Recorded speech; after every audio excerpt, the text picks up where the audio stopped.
You're going to need white and red air dry clay. If you can't find red clay in the stores, you can color the white clay with some red acrylic paint. I first rolled out 5 big pieces of white clay into these log or snake shapes, and then I rolled out 5 really thin pieces of red clay and made them the same length as the white clay.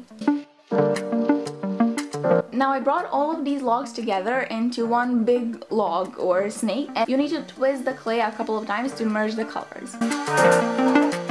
Then roll all of that into a ball, and then I split that into 2 separate parts, and I also added more red clay because I felt like there wasn't enough. Next I rolled those 2 separate parts, and then I merged them together again, and basically continue twisting and rolling the clay until you start seeing marble effect.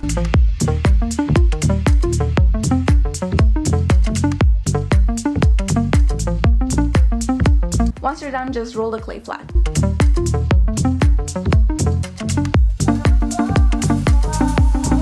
Once you roll the clay into desired size and thickness, take any circle template or even a plate and use that to cut the clay into a circle. Also, don't forget to make a hole in the middle.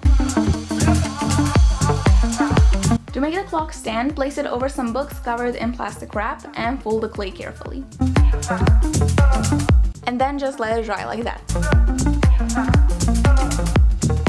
Last step is to add a clock mechanism, which I got from website New Chick, and I'll actually put the links to some of the supplies from this video down below so you can check it out.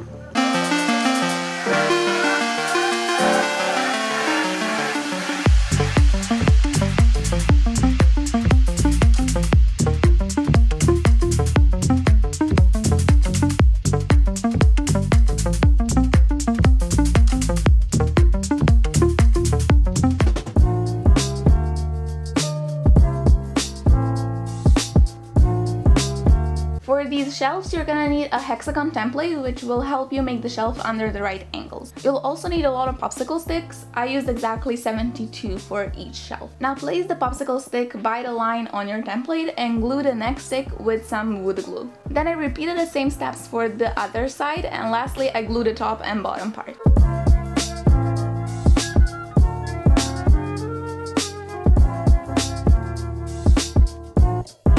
And then continue gluing the popsicle sticks until you get the shelf as deep as you want. Mine is 12 layers deep.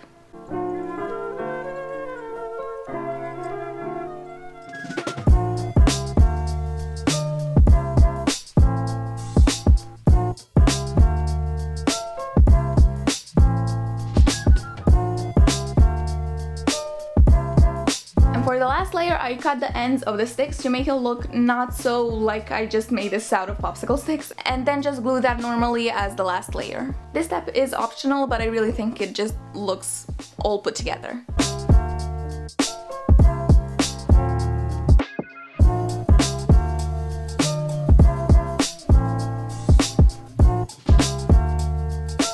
And I also used the wood stain to paint the sticks because I didn't like how light they were. And if you do this, make sure to really get in between all of the popsicle sticks.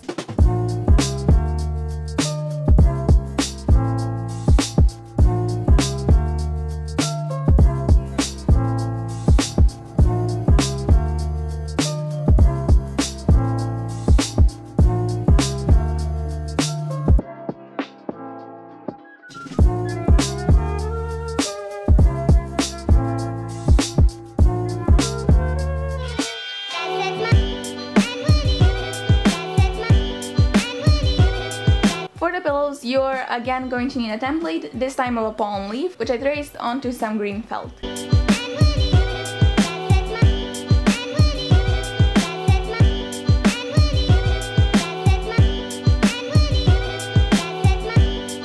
And I made 4 of these leaves in total. Next, you're going to need 2 pieces of any white fabric.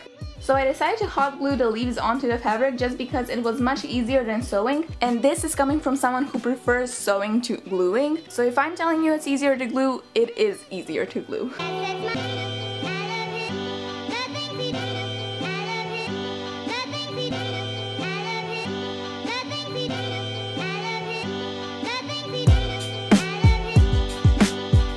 Once you're done with gluing the leaves, flip the fabric and cut off the excess felt.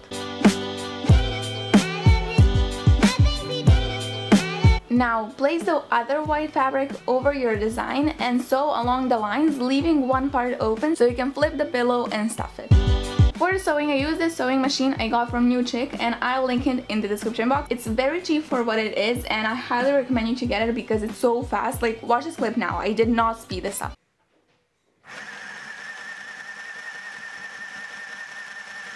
But yeah, I really recommend you to get it because it's only $30 and it works just as a normal sewing machine, but it's also smaller and it's just so much easier to work with this one. Anyways, just sew the whole pillow, and once you're done with sewing, flip the pillow inside out through that part you left unsewed.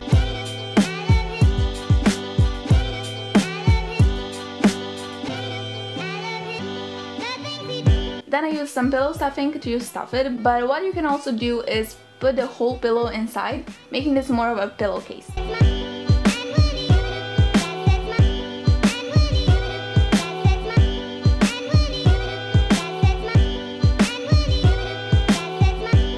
Lastly, close the open part by sewing or gluing it, and you're done.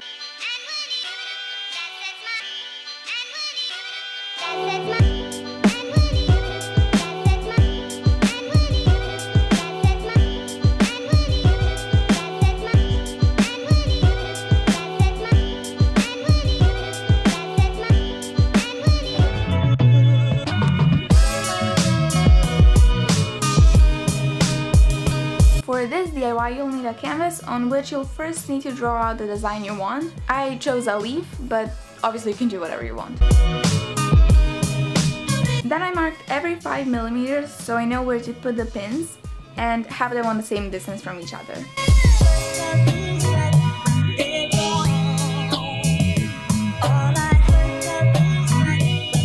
Then you'll need a lot of these pins with ball heads, and I painted the heads white so you can do that as well. Before putting the pins on the canvas, I made sure to put some hot glue on the end of the pin first so the pin stays in place and doesn't move around.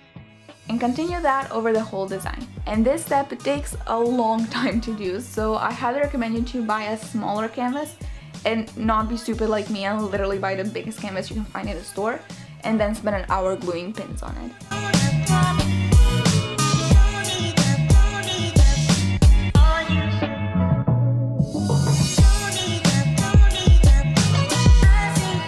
And I also flipped the canvas and glued the end of the pins as well for extra safety, because I really didn't want them to move. For the next step, I used 2 shades of green embroidery floss. So start with a darker string and tie it to the pin in the middle. Now you want to loop the string around the pin across the starting pin, like so. And then continue looping the string around all of the pins until you get to the pin where you started. It looks and seems and sounds difficult and time consuming, but once you get the hang of it, I promise you it's really fast and easy to do. On this first half I was still struggling, but you can see that as I moved to the end of the leaf, I got more skilled at this. And if you don't have enough room for all of these strings on the pin, you can move it to the pin right next to it, as I just did.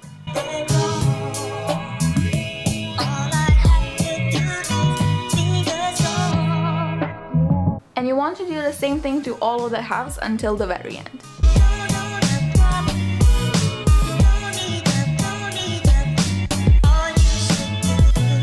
And you also don't have to loop around every single pin. Sometimes the angle is weird and it just doesn't look good, so be free to skip a few pins.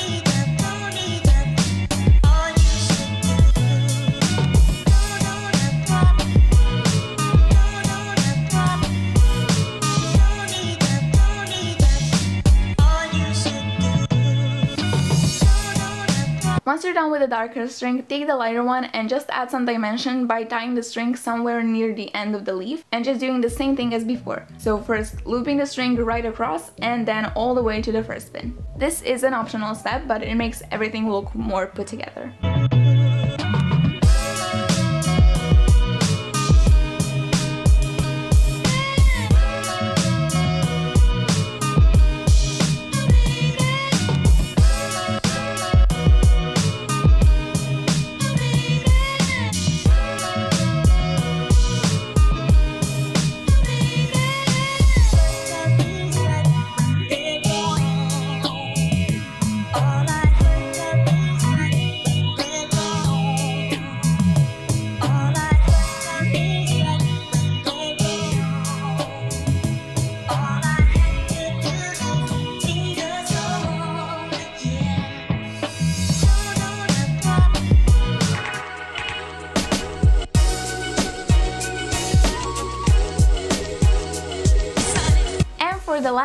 tie, you'll need some thin twine and a piece of cardboard, as long as you want the tassels to be.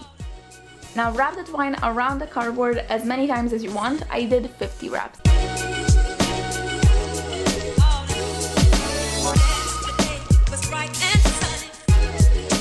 Then remove the cardboard and tie one end of the bundle with another piece of twine.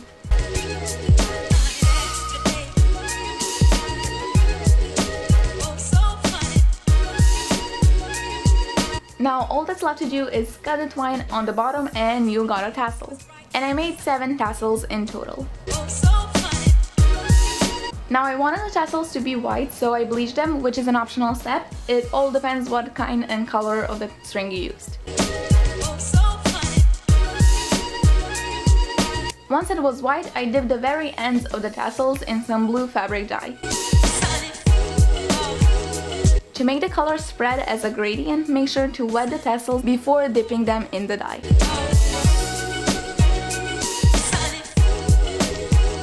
After that, just leave it to dry. And to hang it, I took more twine and pulled it through the head of the tassel and tied a knot there.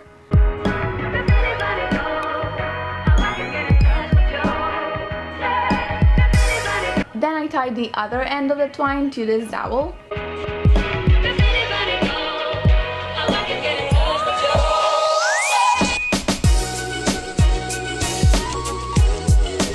And I also arranged the tassels into forming a triangle.